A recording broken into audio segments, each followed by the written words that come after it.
for the unity that's here to get to the bottom of what occurred.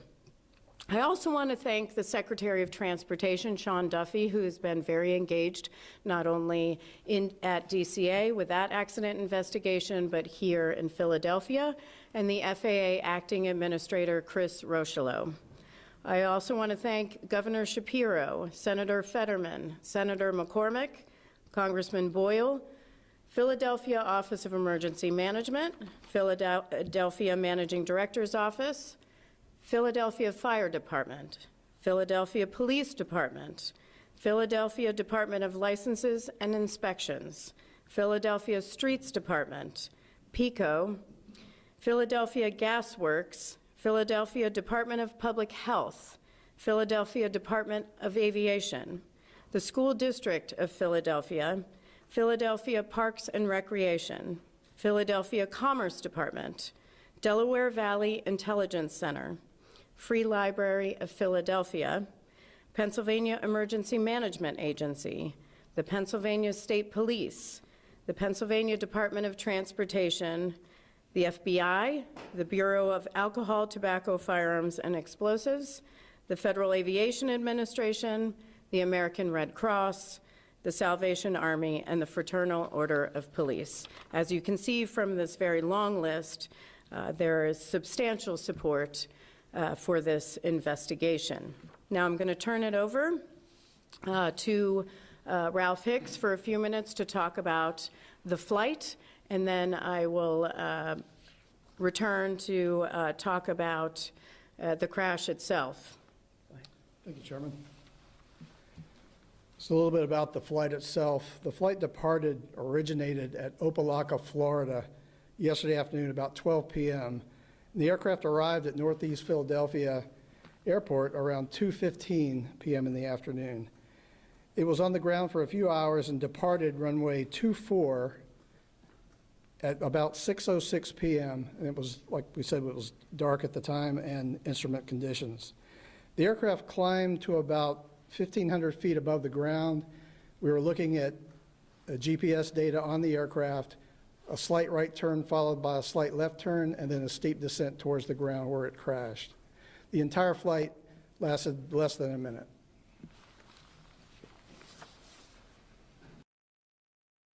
So I want to stress this was a high-impact crash, and the plane is highly fragmented. There is a substantial impact on the entire community. The debris field extends 4 or 5 blocks. And I do want to stress that this is an active investigation scene. The debris is scattered. It is very dangerous. And so I encourage everyone to stay out of the accident site. It's very dangerous. You'll see over the next several days, possibly extending into weeks, where we will be collecting that debris, loading it onto a truck, and moving it to a secure location so that we can begin to do our evaluation of that debris. Now, I do want to mention we are still looking for the cockpit voice recorder. We have located the 2 engines, but for the cockpit voice recorder, we are still looking for it. It could be intact, but likely it is damaged. It may be fragmented. So if there are citizens or business owners or others who find debris, please email the NTSB at witness@ntsb.gov. That's witness@ntsb.gov. Now, I'm sure I will get questions about having 2 major accident investigations at one time. We are a highly skilled agency. It is not unusual for the NTSB to be investigating 2 major accidents. We have tremendous resources at both, and we will get to our findings, our probable cause, and our recommendations, and to a final investigative report. With that, I'm going to take questions. I will ask that you raise your hand that you give me your name and your affiliation. Sir. Brian Sheehan, NTSB Chairman Jennifer Homendy. Are you classifying this as an accident at this point? The question is, are we classifying this as an accident? Yes, we are. Ray Strickland, CBS News Philadelphia. The IIC referenced the slight turn left and right before it crashed a minute after taking off. Does that suggest anything to you guys early on? The question is the path, the track of the plane, that it moved a little to the right, moved a little to the left. It doesn't really suggest anything right now. We just wanted to provide that information for you. Certainly we'll evaluate information as we continue on with our investigation. Right now, our focus is on collecting the perishable evidence, and that is the debris and what we need to take in order to conduct our investigation. Yes. Mills Hayeswood, News Nation. Are you guys aware of any debris or anything falling from the plane before it went down? The question is, are we aware of any debris or anything falling from the plane before it went down? We are not aware of that. However, certainly videos are always welcome by others who have taken them. We've seen a number of them online, but please, if you'd like to send those also to witness@ntsb.gov.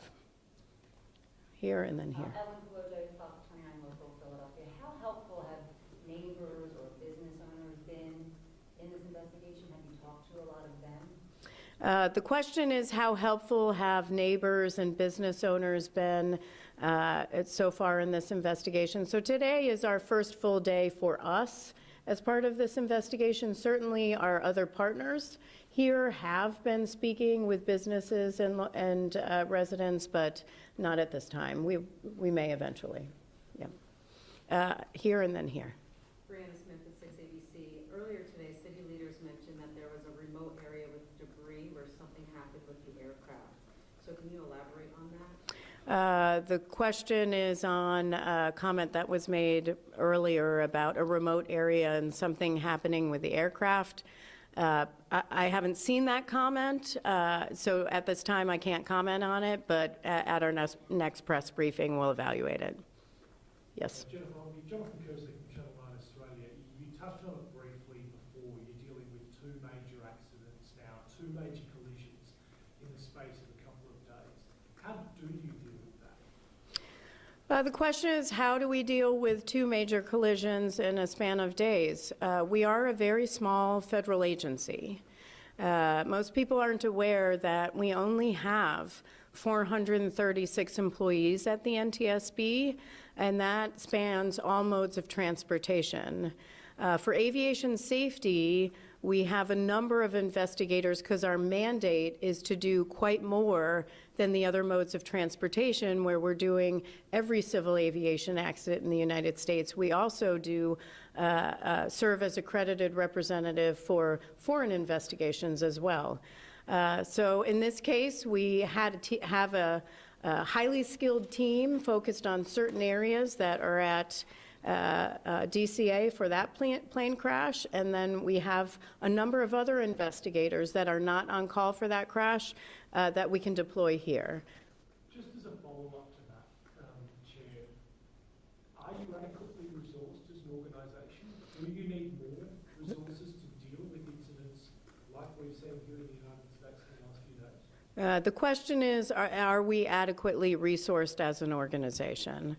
I will say that over the last few years, Congress has given us more funding in order for us to conduct our mission. That has increased pretty significantly over the past couple of years. However, we do need further increases because our greatest resource or greatest asset for the NTSB is our workforce. And so, yes, we always need more resources. Have you asked the President, or would you ask the President for more resources? The question is, have we asked the President? I mean, certainly, you know, our budget for more resources. I will say President Trump has been very, very supportive of the National Transportation Safety Board.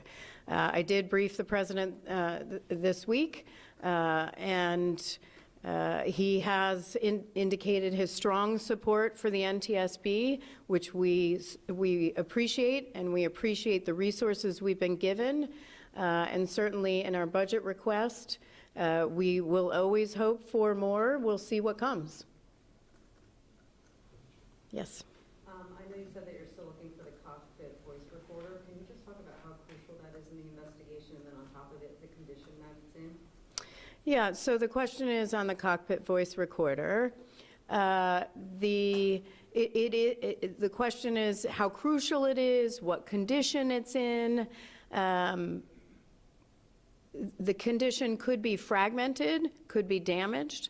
I will say we have an incredible team at our headquarters, our Office of Research and Engineering, who have significant expertise on repairing damaged cockpit voice recorders and flight data recorders. In fact, we're known throughout the world.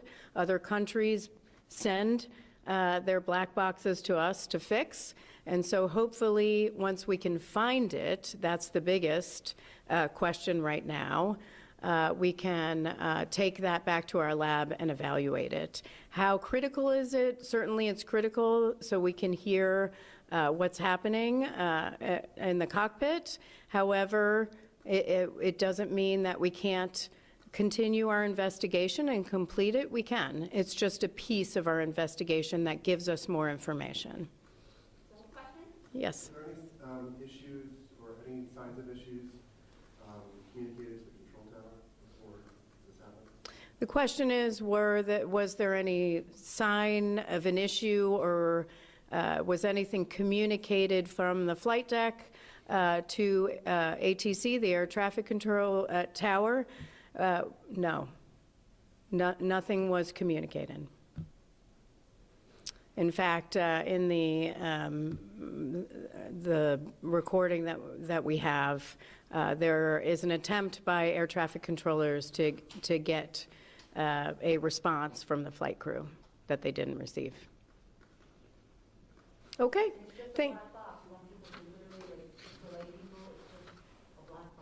No, so the question is on the black box. It's actually orange. So it's an orange box. But it could be damaged and might not be orange. And it could be in pieces.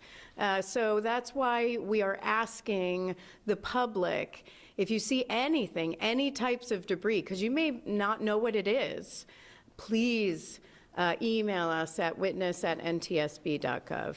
Thank you very much.